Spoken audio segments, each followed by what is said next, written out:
Welcome back to the Win with Dice podcast, a podcast featuring members of the Win with Dice team. I'm Calvin, and as always, I'm joined by Ramon, and this week on the podcast, we have a special guest, Eld, here to talk about the Shirtless on a Rooftop RPG. This is part 2 of our interview. We had part 1 last week where we got to talking about the game, some design, as well as some layout for the actual book itself, and I think that was a really interesting conversation, so hopefully you're all caught up on that. We're gonna hop right back in. First off, I just want to say, if you're interested in hearing more of our tabletop RPG podcasts, please check us out on YouTube or on Spotify and other podcast platforms. Check out our website, winwithdice.ca. Just swing by and let us know how you feel about the episode or anything else that's going on in tabletop RPGs. If you have a particular game you want us to look at, just let us know and we will add it to our list of games that we need to cover. We're hoping to get into more new games in 2025, so just let us know what you would be interested in hearing about. We do usually do a weekly GM tip of the week, but we're going to skip that for now, and we're just going to hop right back into the interview, continuing where we left off. Thanks again for listening, and please enjoy the episode. Yeah, I'm curious, like, what is the number that you're kind of balancing on? Because I know that usually with design, you just kind of choose a starting point. Like, mine is a D6. Like, everything's kind of built around a D6, like, up and down. So, like, I don't know if you have, like, a number that you stuck on. You're like, this is the thing I'm going to balance the entire game on. The central pillar. Like, the way I balance it, it's less like a specific, well, okay, it's a bunch of specific numbers, but the way I look at it is 1 damage, that's a consolation prize for someone doing poorly. That's not like the amount of damage you'll take from a regular attack or ability. 2 damage, we're looking at the lower amount of, like, that's like, it's fine. It's okay damage. 3 is more or less the expected damage on a regular attack from an NPC, and 4, 5, or 6, that's when you get hit, like, really hard. And I figured, okay, I want my players, like, after thinking about it a bit more, at first I thought, okay, I want my players to take at least 2 good hits if the NPCs are lucky, and I ended up having to readjust that estimate to 4 to 5, which I think felt better because most enemies just deal like 2 damage or 3 damage by default. But if they get like a strong hit, they should feel like they've removed a fair bit of health from the player. And I kind of just vibed on that. I was like, okay, that feels good. Let's go for that.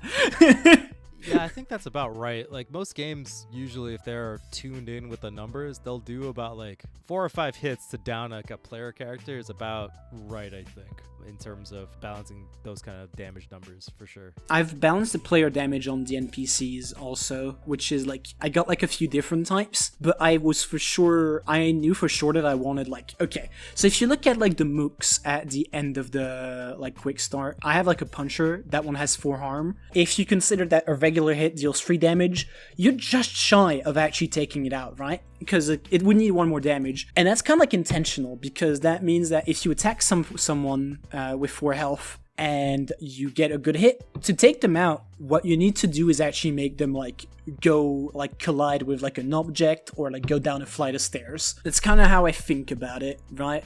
Where yeah. So like you need to interact with the wider system or like the terrain and stuff like that to really just take this guy out in one go. Yeah, exactly. That's kind of like how I balanced that. I've also kind of balanced it with the assumption that NPCs just do one thing on their turn for the most part, and only the most like advanced ones, elites and above, get 2 things they get to do, just like players. That way it makes players feel a little bit more special also, because they get to do multiple things when enemies can't do that. Interesting, yeah. But yeah, I think that's like about everything about the combat. I don't know if there's anything else other than, like, you know, the various different resources. Armour, right? No, I have something that I feel strongly about that I designed, which is Armour. Which is, I've ran a few games where Armour just soaks damage and sometimes allows an attack to do 0 damage. And I was like, okay, I like that conceptually. I think that, like, I don't want that in my game. So I made it so Armour can only reduce damage up to 1. It turns out that makes Armour, like, really, like, still really strong without, like, being overwhelming, where, like, you know, an NPC attacks someone that don't get to do, like, damage. I think that's, like, that's kind of, like, boring. I want the status quo of the game to change when something is done and they hit someone. So I figured, okay, they'll always at least do 1 damage. And if you want to actually remove health, if you want to actually, like, tank damage, you need something called block, which is temporary health that goes away anyway. So yeah, so it's the idea that you put up your guard and you can soak up that's how you soak up damage by just getting more HP. Nice. Yeah, which also means that like stuff like guard break, which is a negative status, actually matters and has like a fun fantasy where, like, for example, you can uppercut someone guarding to make them not benefit from guard or armor for a moment. So you're basically like, you know, it's kind of the equivalent of doing a grapple in a fighting game when an opponent is guarding, you know?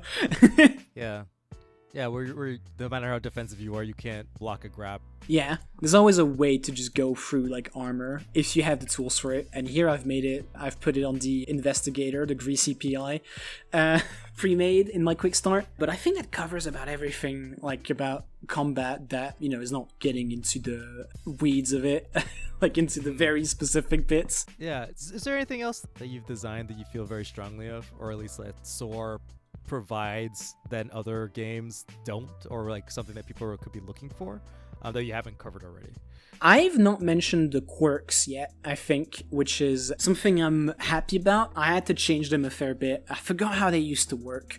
But now in this new version, they use something called spotlight tokens, where basically you have 4 quirks, 2 good ones and 2 bad ones. The good ones, to use them, require a spotlight token or 2, usually, and they allow you to do something very cool, and usually without a roll, which is, it helps the player feel like they have a little bit of a cool like narrative power that they otherwise wouldn't. But then to counterbalance that, I made it so you can't exactly gain spotlight tokens back unless you indulge in one of your negative quirks, which usually puts you in a bad spot. For example, let me see, doomed by the narrative, there it is, for the tracked agent, which is basically the way to get spotlight tokens back on one of the pre-mades is to ask the GM what the worst course of action would be to do in that specific situation, and if you do that, you get a spotlight token back. God, no. With a nice little like benefit that, like, you know, if you do that, you try and do that, you have like a better chance of doing it. But I want, like, that was like one of the things I wanted to encourage. I want you to do like dumb mistakes. It's fine to make dumb mistakes if it leads to interesting play, and this is basically like the carrot and the stick. You get to do cool things, but that means that equally you have to just like indulge in some of the like problems that your character can provide to the narrative. Yeah, so it means that like you're not always doing the right thing, or like even if you, I like the agency of being able to fuck around and find out. I think more games need to put more agency for players to fuck around and find out, right? Like, I just really like it when a game goes, okay, here's what you can do that is like terrible, like speaking narratively as a choice, but you know, you get a cool little candy if you do that, so go ahead and do it. Yeah, dude, I would gladly sacrifice everything in my being to do something cool in a game. Like, man, yeah, this is awesome. I really like that, how I've had to design a lot of these, because at first they used to be like strictly negative stuff, and I figured that didn't feel good for players to invoke, because they didn't like the idea that, like, you know, they say, okay, this happens and it's purely negative for me, you know, I'm not getting anything out of it outside of like the spotlight token. So I've had to make stuff like the bad luck quirk on the Investigator, which is they get to invoke that they have bad luck once per session, which means they immediately get stress back instead of spending it. It used to be that they spent it, this felt bad. Instead, now you have like the additional like little carrot that you're like, okay, I could use this when I need more stress, and this immediately makes them gain like a spotlight token. The thing is that then they need to roll a d6, and if they roll a 1 to a 4, something bad happens, the situation gets worse, or like they like get cornered or something like that, and they gain an additional spotlight token. So it's just this idea that like you're gambling of like, okay, I'm having this bad luck, let's see if it's true, and if it isn't, I get less out of it, but if it's true, I get another spotlight token out of it. Well, it's like the bad things, like you got yourself in the, well, you didn't get yourself in a situation because you're having some bad luck, but you as the player were like, oh, okay, I think I need some more spotlight tokens so I could do cool things. Yeah. So I'm gonna see if I'm having some bad luck so I can do more cool things. It's kind of like the GM didn't have to do anything. Yeah, exactly. You got yourself in your own trouble. Like I just like the vibe that the players have more control over the their characters, where it's like they can decide how much trouble they want to get into. They can seek the amount of rewards to keep doing cooler shit, because some players won't, like, some games too, like, they just won't have the option for players to succeed. Like, once they roll and they fail, it's like, well, I guess you try again without any consequences in that terms. But it's just kind of like, I like the vibe of, well, I like to do cool stuff, but I'm off the cool stuff juice, so let's have something bad happen to me so then I can do the cool stuff again. Like, it's like yeah, this was very important to me when it came to like designing these. I think the way they used to work, now that I'm remembering, is that the bad ones used to give you stress back, and the good ones used to require you to use stress, and that didn't feel very good because stress is like shared as a resource between combat and narrative, and it turns out people just want to use it to mitigate bad luck more than anything, and I had to kind of just find a way to design around that. Yeah. Let me think. That was something I wanted to mention that I didn't. What was it? I'm having trouble figuring it out. No worries. I think it had something to do with the playbooks. Probably. I think it had to do with the playbooks. Let me remember what that was. Right. I used to make like a lot of the playbooks as like kind of inspired by, like, if you've read enough Powered by the Apocalypse games, like Avatar and Legends and all that, you start to notice like a few trends here and there, playbooks wise, where it's basically the same book, but it does like slightly different things to fit the vibe of the setting that it's in. And at first I kind of approach it like that, and I realized that didn't work for the type of setting I wanted, which is like, this gritty like city with like crime infested streets, but that's the only way to like kind of live in there. So I was like, okay, how do I carry that tone into my playbooks? And I think the very first one that I made was The Hunted, which went in through like a lot of different like iterations, but the key aspect of it is you're like hunted by a big important group because you know something that they don't want you to know. In the quick start, I kind of had to just like abstract it a fair bit, but the way I have it in my current playtest document, although that might change, is you have a clock that just goes up at the end of every session, and when it's filled up, a group of people is just going to show up from that like big group and is going to cause trouble for you like immediately. And I had to just kind of like think on that, and like I was like, okay, how do I make this like feel like it involves the player in the world? And that kind of just ended up being like, okay, you know the city more than anyone else because you've had to run away from this group more than anyone else in this city, really. Like, that's kind of like the trade-off. You know the city the best, but you're constantly hunted for it because of it. Yeah, so it's like the way that you move would have to be different from everyone, but because you had to deal with these people for so long, you're just kind of like an expert, and you get that expertise. Which is a not so subtle. It's very, very much inspired by Yakuza 4. Here I go again about it, but one of the player characters that you have in there, because there's 4 of them, is like an escaped convict. And the way he moves around the city is very different from everyone else because he's like wanted, and he has to kind of just use like the sewers and all of that. And I was like, that's great stuff. It's a part of the city you don't get to see as anyone else. I want something that's kind of similar for this playbook, and that's kind of like how I ended up like thinking on it. And like, okay, you get to know the city the best. In the quick start, that means you get to do like ambushes too. It was like, it was a lot of back and forth thinking on that. I think the other ones are like, you used to be part of a crime family, that's the Oathbound, which is in the fucking turmoil. I had a few others that aren't in this quick start, which required me a lot of like thinking, because I knew for a fact I wanted to kind of just involve like, I wanted a playbook that was the people that work in the city and aren't just like, your regular day-to-day people. And I had one which was, what's it called? Let me find it. The playbook, it was The Facade, which essentially is like a playbook that struggles between two things, where you have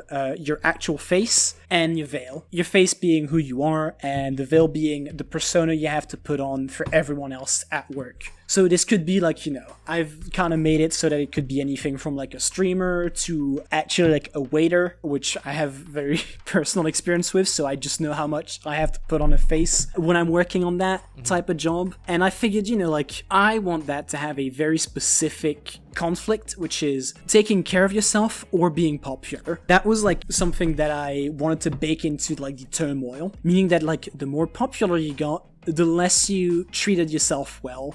But the more you treated yourself well, the less popular you were. And I figured like this is like the sort of stuff that I think is like interesting to explore in like tabletop role-playing games, because a lot of them just kind of go, okay, you're popular now and everyone loves you, but no one really thinks about like the other side of it, which is that a lot of like being known in public and being like well liked does actually like make it harder to take care of yourself at some point. Yeah. Because you have to counterbalance between like, being the face that everyone expects you to be and like actually taking time for yourself and not for the other person essentially that you are. And I wanted that to just like be a thing that could be explored in Shirtless on a Rooftop. Yeah, that's really cool. Just like the realness, like you said, it's a slash of life. it's those hard things where it's like that people have to deal with on a day-to-day. Yeah. Yeah, I do like the way that you get into certain maybe gaps in other games with this, especially again like borrowing that whole balance thing from Avatar and letting players sort of lean into these different character descriptors. I always like mechanics that encourage players to roleplay. Yeah. And you just, take those risks and do things they wouldn't normally do, because I think that's one of the things that I like most about tabletop RPGs is you get to do things that are risky or will have consequences, but they aren't like real. It's not you doing it, yeah. Like I just like the idea of being able to encourage people to do that. Yeah. That's like that's always like the interesting space to explore, where you're like, it's not the player that's doing these things, so your character can just jump out of a window and shoot people. You don't have to do that in real life. You can take that risk. It's fine. Drive your character like a stolen car, Exactly. But even like as well as the action stuff, just like the interpersonal stuff as well. Yeah, I think that's really cool. I quite like the slash of life. Which is a cool name. There's an important bit to that I want to add, which is I knew for a fact that combat shouldn't be lethal by default. I kind of go into it more in my actual playtest document, but I want it to be like a sort of like understood way of interacting with the world in-game, where no matter how hard you hit someone, you're not going to like send them to the hospital forever. You're not going to break their spine or something. It's kind of like an accepted way to resolve conflicts, which I think I was like, okay, how do I like encourage people to actually fight sometimes? And part of it was like making combat not a fail state. Like you kind of do want to get into fights. The other was like, okay, I want to make it clear that even if you shoot someone with one of the gun styles, you're not killing them. They're gonna get back up, you're gonna see them again, that's fine. It's like an understood way of handling conflict in universe, so people are a lot more prone to just like, throwing someone into a trash can to solve like a problem. Yeah, that's I like that too, because like I think the modern setting of it, usually that's not a place, but it's the opposite, right? In the real world, where like violence should be the last answer to it, but it's like, I feel like in like those fantasy or like sci-fi settings, things are just kind of weird anyway, so like violence is always like a good call. Yeah. But yeah, like I like that you explicitly say like, no, you could just punch that dude, it's fine. Like it's you can shoot them in the chest, it's non-lethal bullets. Yeah. That's just their pride coming out. They're just sad. They're gushing so much pride. They're like, oh no. Jeez, dude. I love that. Like, don't worry, they'll come back.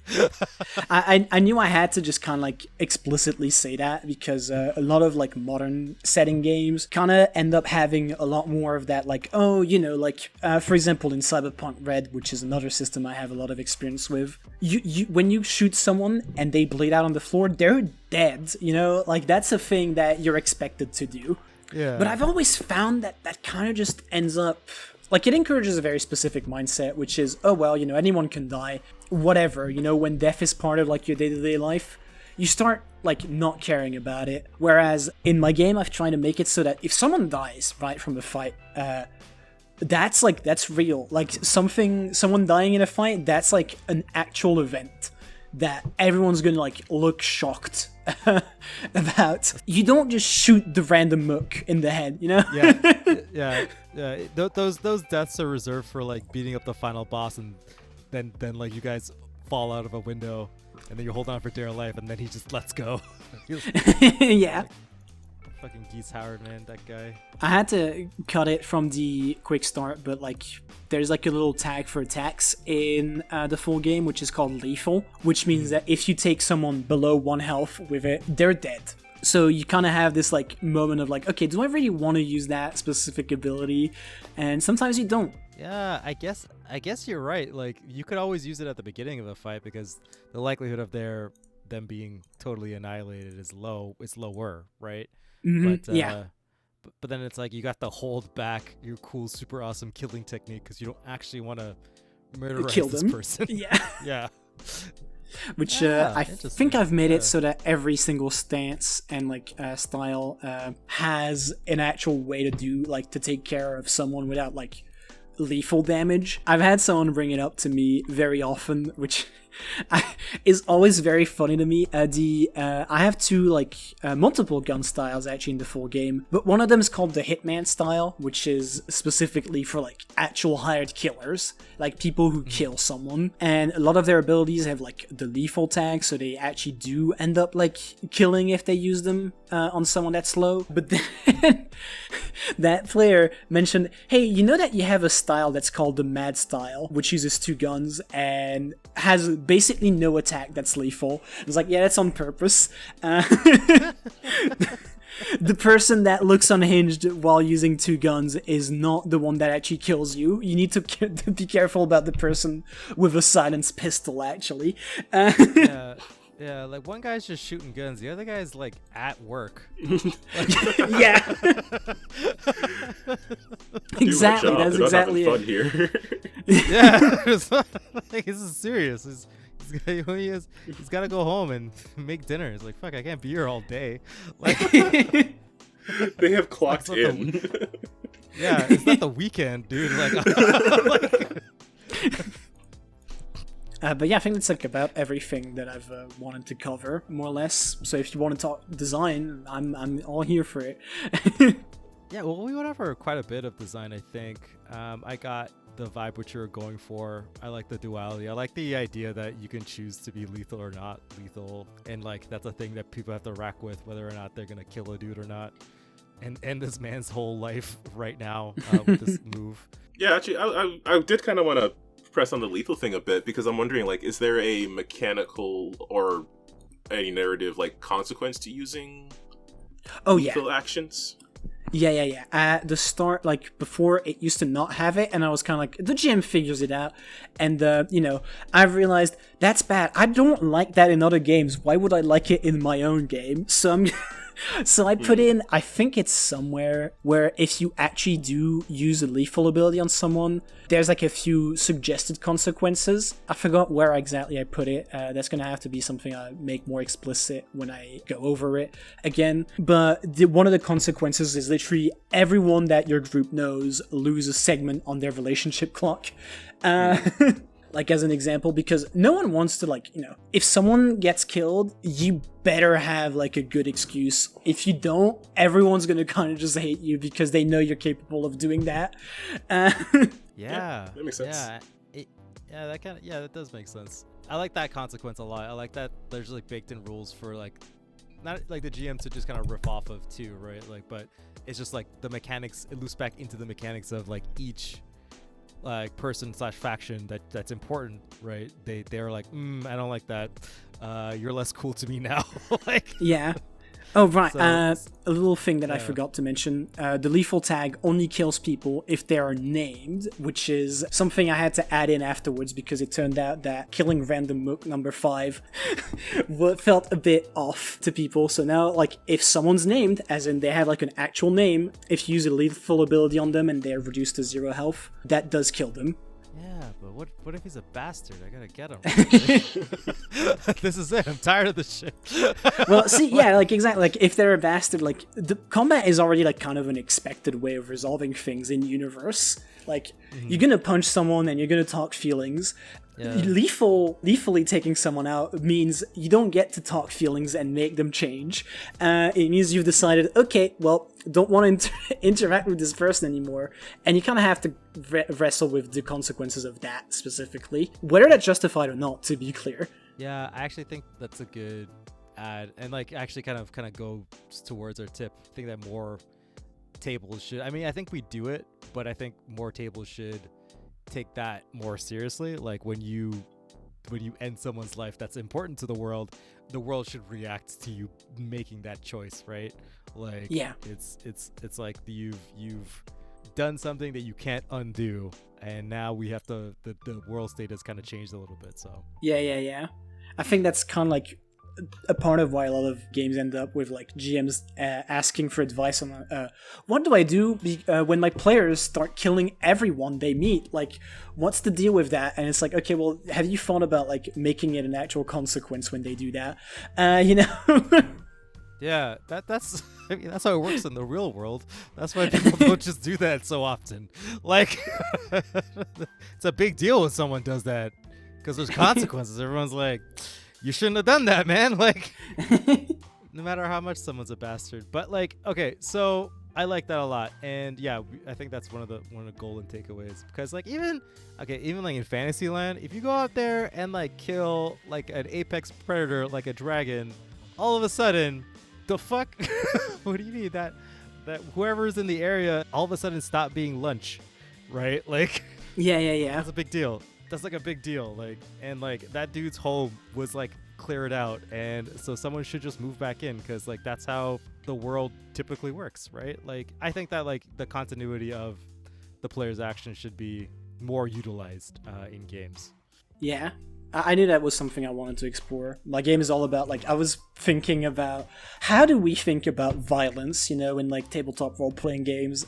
And in my head I was like, okay, like punching someone is cool. I don't want to not encourage people to do that, but how do I do that without making them feel like super bad every time they do it, even though it's a core conceit of the game? Oh, I know. I just make it so even if you throw someone like into like, I don't know, oncoming traffic, they're gonna get back up and say, sorry we did that. Here's like an item for your trouble. Okay, we'll be off. You know? Yeah. Just everyone is just Jackie Chan. It's fine. They're fine. No, it's fine. Like, that is a very Yakuza way to end a fight, though. Yeah. they just bow and be like, I'm so sorry. And they usually give you like a golden plate that you can sell at the pawn shop later, so that's all good, you know? That's cool. I had a question about like, how did you decide what items you wanted to use? Because items always to me felt like, what role do they serve in the game? Because like items typically give you abilities, so it's like whether or not something should be an item or an ability, or like, you know, something like where those, I guess, those features in the game, like when you chose to itemize them versus like making them a part of a class or a choice that isn't physical. I see, yeah. Right? The actual item and the gear and stuff like that. A lot of them, I kind of thought like, okay, they're your like ability to specialize into something. Like you're seeing something and you want to use it in a specific way. Like for example, you want more speed or you want to have more defense. It's kind of like something I wanted to have in there as an option. And I don't know if I'm going to keep it that way, you know, playtest and all of that. But I know the big difference between usable items and gear was that straight up, like, I wanted usable items to be you being able to prepare for a fight and like using them, for example, like, you know, to get like more class resources to spend or stuff like that. And usually gear is more stuff that's permanent, but like is a key part of like your expected like play loop. And it's where I put in like every cool idea that I had that didn't exactly fit into the whole, like into its own style. For example, I knew for a fact I wanted handcuffs you could use to grapple someone, because that's just a good staple of every like martial art movie, where like, you know, they cuff themselves to the bad guy and they end up fighting over that cuff. But I didn't know if I had everything to make it like a whole like combat style with its own specific abilities. So I was like, okay, I'm gonna make that like a gear, and you can use that as an attack instead of your regular attack.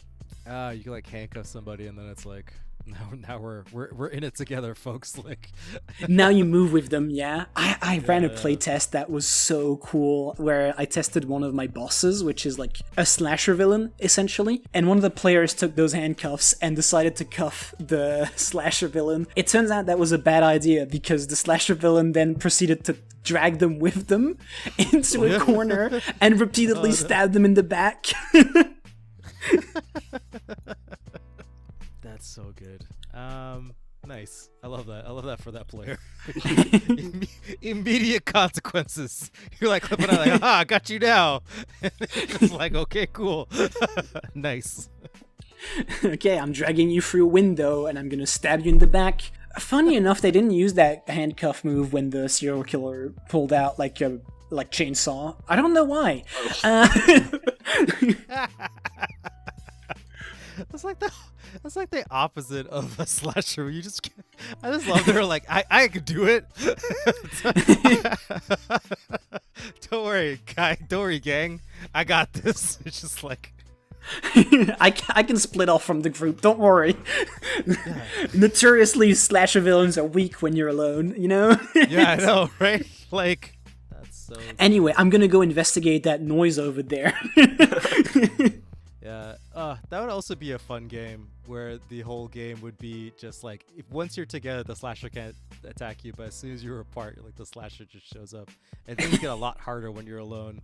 And then like all the GM gets to do is just kind of let you, like, you try to like investigate obviously what's going on, but also like the GM could just decide like after a certain amount of rolls or whatever, just to be like, okay, now you're alone, what you gonna do? And then the slasher shows up. Yeah, that's pretty good.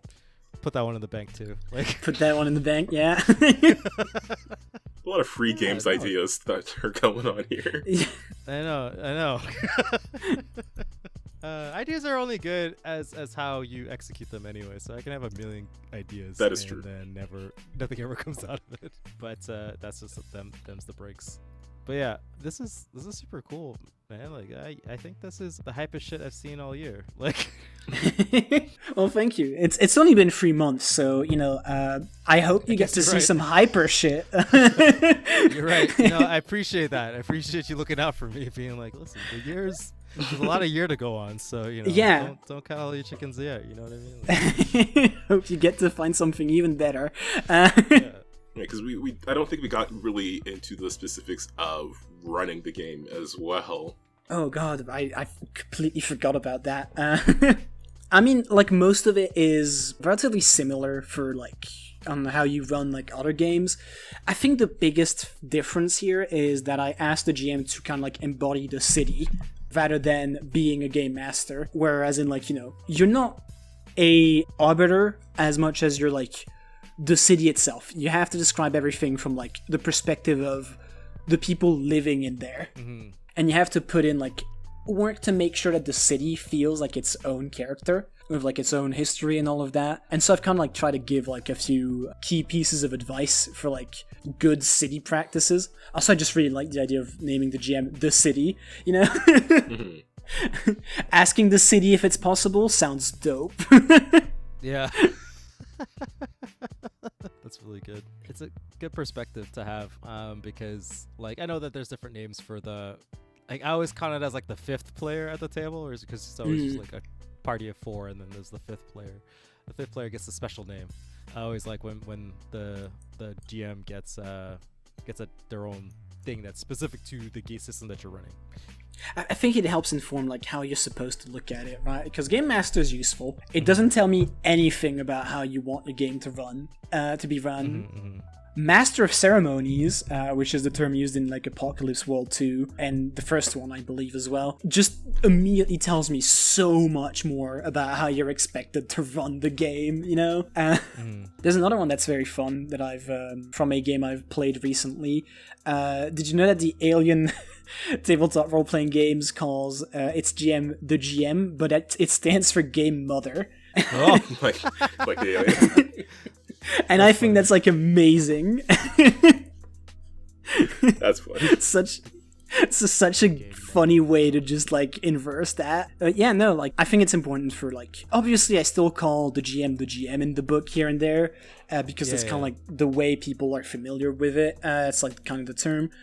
But I wanted there to be like a section that just says like, okay, you're the city. You are embodying the city itself, the people in it, and you need to see everything from the perspective of the folks that live in there, and not necessarily just the people that have it good, you know? Mm-hmm. I think another thing I mentioned in there is, I've put like a fair bit of like emphasis, but that's kind of like, it's common advice, but I wanted to put emphasis on like the looks and the smells.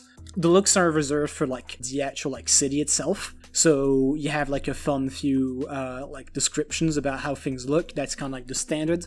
I wanted every single character involved in that like start of adventure to have like its own unique smell, because it's not something we think about very much, you know? Like imagination is very visual. It doesn't tend to be very based on like the smells you remember of people. And I figured like that's a good way to do like character building, you know? Like someone smells like cigarette, you know they're like a heavy smoker. You don't even need to put that out there. The smell is enough to tell you that. I like that a lot. I also like that I think it's not the thing that we think about first, or not even like first, like it's sometimes when you're describing a scene, it's like it doesn't show up at all, right? But it's like such a powerful emotional thing, because like it helps you remember where you are because you're not physically there, obviously, right? It really stokes the imagination. Like something that's musky and damp, like everyone knows how that smells like, and being in a musky, damp place is not very comforting, right? Yeah. And that kind of reinforces that fact. And yeah, the fact that like this is all taking place in a city. Cities are weird and smelly, man. Like things are just like, there's just a lot of stuff going on. And yeah. You know, the city is smelly, people are smelly. It's like a real place where people live, like especially if there's cars involved. God. For sure. Yeah, it's also like, you know, a fun way for me to just like build a little bit of the characters of the people. Like, for example, one that I'm pretty proud of that I don't know if people will necessarily notice. The head of the crime syndicate featured in that adventure smells like pricey perfume, but her goons smell like cheap perfume. I wanted that specifically to be a thing, so you get to see like the difference between the two. Oh, yeah. That's a good point of reference. I do think smell is sort of an underrated descriptor. I do like that you've included it here. I actually started to include them because I included them in my like adventure that I made for CAIN. Like I made an investigation called Weeping Mountain, and I included smells there. And people were like, "That's great. We should do that more in our games." Like, okay, I'm gonna include that in my own games then. Yeah, actually, I'm planning to run that eventually on the channel. So. Oh, Weeping Mountain? Hell yeah. Yeah. I was like, this is good. You've done a lot of the work. It's like, oh, finally. I can just play a game of CAIN and not worry about, is this cool enough? Like, it's how I cut my teeth onto Affinity, actually. This was like my training montage for using Affinity for SOAR. Nice. Yeah, that looks great too, for sure. And I think that it fits the vibe of CAIN as well, like, really well, so I'm excited to run that eventually. I'd love to learn how that went. Hopefully everyone doesn't die. That's always like the thing with, I think about CAIN, where it's like you could just not, it could just fail really badly for everybody. Like it's just there's like not a 0 chance. It's like a very good chance. Like I think there's like a 60% chance that so one it goes, person's you know, not gonna make it out. Yeah, like, oh well, maybe you have to nuke this from space. Sorry, small town. Like, it's over. Yeah, Calvin, is there anything else you want to add in here? I mean, I was wondering if we wanted to chat Weeping Mountain a little bit, just because it came up and it was another thing that sort of happened in between the last time we had you on. That might be a bit off topic. I don't know if you want to save that for another time when we talk more CAIN. I could swing for another time to talk more about CAIN, but that one, I don't know if I have too much to say about Weeping Mountain. It was a very simple project for me to make. Really, the hardest part was actually making it readable. Yeah, right. Like, how do you planning it, and then I like the way that you did it visually too. But it's like I would like to get in a little bit of that, but maybe another time for sure. Yeah, especially if you want to run it as well, Ramon. Maybe we can come in afterwards. We have been recording for a while. I think for our listeners out there, we might end up splitting this into 2 episodes, so you're probably hearing this a week after the previous one.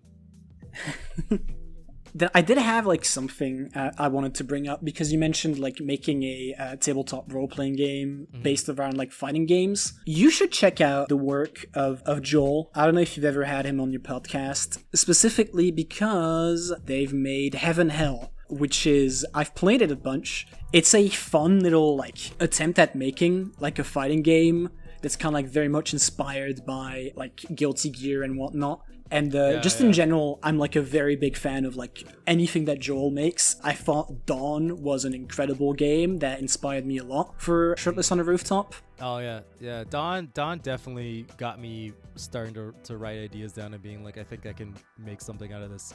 Like, I've definitely heard of Heaven and Hell before. It is really cool. I think it's actually more fighting game than what I'm attempting to do for sure. But yeah, the vibes are pretty much the same on point, where it's like that kind of tactical combat. But yeah, no, and Dawn too. Dawn is definitely a cool game. Maybe we should have Joel. We should have that guy. Yeah, to give us a good word if he wants to come and talk about his cool stuff on our podcast. So we're down. I know he's been working on his own quick start for Dawn, so like, you know. Well, maybe we'll reach out. Calvin, put him out of the books. Maybe we'll reach out. Add them to the list. Yeah.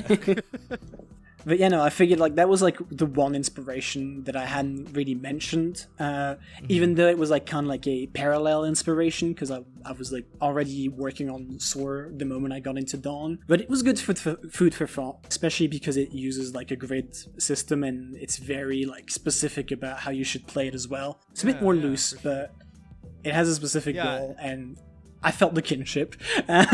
Yeah, I know. It's like actually as it is very much like a shonen anime in a can. Like it's like I was like, again, pretty impressed that somehow someone took vibes and just made mechanics out of it. And yeah, I would love to talk to him about, pick his brain as well. And shoot, I don't know, it's just too many cool things happening. I can't keep up with it. Like that's how I actually feel. Ain't that a mood? Yeah. Yeah. Okay, but I think we might have to wrap things up here for now. Again, for everyone who's listening, if you are on YouTube or on other podcast platforms, there will be a link to check out SOAR below, Shirtless on a Rooftop, in case you forgot. Yeah, there's going to be a link to the Itch.io page below, as well. Eld, we can link some of your socials there for people to go and check out anything that you are talking about or working on, as well as the Discord, which you also have as well. Yeah. Which is, by the way, still open for like feedback on the playtest document, which I'll mention it real quick. If you look at my quick start and think, oh, like, you know, that's a bit like, can't really afford to spend money on that, I'd still very much appreciate it if you checked out like the playtest. That one's free. You can get it for free. Yeah, so we will have the playtest and the quick start linked below for people to check out. If you want to check out the game, there's the playtest. If you want to get into the quick start, which I think has a really cool layout, and it sort of helped me read through the rules a bit more, definitely I would say to check that out as well. But that's going to do it for now. Is there anything else either of you want to mention before we roll into the outro of the episode? No, I'm good. I'm just kidding. This is a cool game, and I hope that it's very successful, because man, this is awesome. Hi, thank you so much for having me. I didn't even expect to be like contacted to talk about it, but I appreciate being able to do that. I love yapping. That is, as always, the most fun part of having a guest on. Yeah. I love the long yaps. That's always the best. All right. Well, thanks a ton, everybody out there, for swinging by and listening to this episode. If you are on YouTube, as mentioned, there are links below to SOAR, as well as to pretty much everyone we've had on the podcast. There's a link to whatever they have worked on, including a bunch of Lancer RPG stuff linked below. In addition, I want to give a couple of shout-outs to the Vault Companions channel that I was on the Mass Effect game over there a while ago, and the new series is starting, I believe, at the beginning of April. So definitely check out that channel, as well as the Untold Stories Project channel that I always shout out because I am in several games over there. So if you want to see some Mutants and Masterminds superhero stuff going on, check them out. As far as our channel goes, I'm hoping to get the gaming streams back going again. I think by the time this episode is out, there will be at least a couple episodes of something. I'm not sure what yet, but there should be something out before this is out. And I'm probably going to end up recording 2 outros because I think we're going to split this episode up. Because we did talk quite a bit. But yeah, Elle, thanks again for coming on. I had a whole lot of fun talking about this game, and I'm looking forward to whatever happens next with the playtest. And hopefully people check out the quick start document, the quick start and the playtest document as well. Oh yeah, well, thank you for having me. Yeah, for sure. This has been super cool. All right. Well, for all of our GMs and players out there who are resolving their differences shirtless on a rooftop, just remember to keep on winning with dice, and we'll see you next time. Bye, guys.